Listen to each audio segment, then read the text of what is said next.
Na sasa ni wasaa wa utabiri wa hali ya hewa kwa muda wa saa 24 zijazo, tukianzia saa 3 usiku kutoka Mamlaka ya Hali ya Hewa Tanzania. Karibu.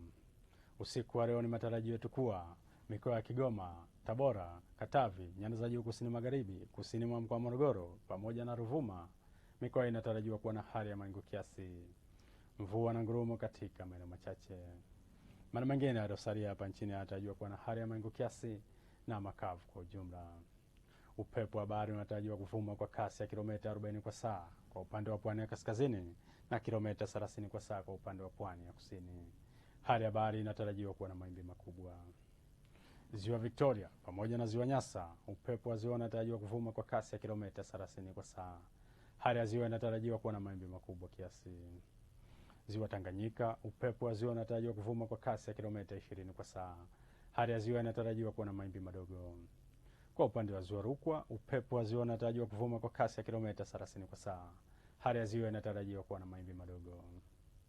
Angalizo, Mamlaka ya Hali ya Hewa Tanzania inatoa angalizo la matarajio ya vipindi vifupi vya upepo mkali unaofikia kilomita 40 kwa saa na mawimbi makubwa yanayofikia mita 2, hususan katika pwani ya kaskazini.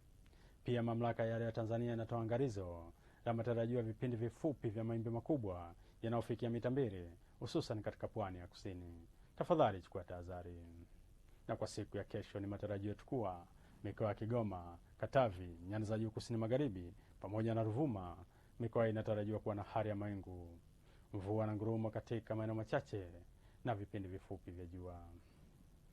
Kagera, Geita, Mwanza, Shinyanga, Tabora, Singida, Dodoma pamoja na Morogoro, mikoa inatarajiwa kuwa na hali ya mawingu kiasi, mvua na ngurumo katika maeneo machache na vipindi vya jua. Lindi pamoja na Mtwara, mikoa inatarajiwa kuwa na hali ya mawingu kiasi, mvua katika maeneo machache na vipindi vya jua. Maeneo mengine yaliyosalia hapa nchini yanatarajiwa kuwa na hali ya mawingu kiasi na vipindi vya jua. Naam, mpenzi mtazamaji, mpaka hapa kutoka Mamlaka ya Hali ya Hewa Tanzania hatuna la ziada. Asante na nikutakie usiku mwema.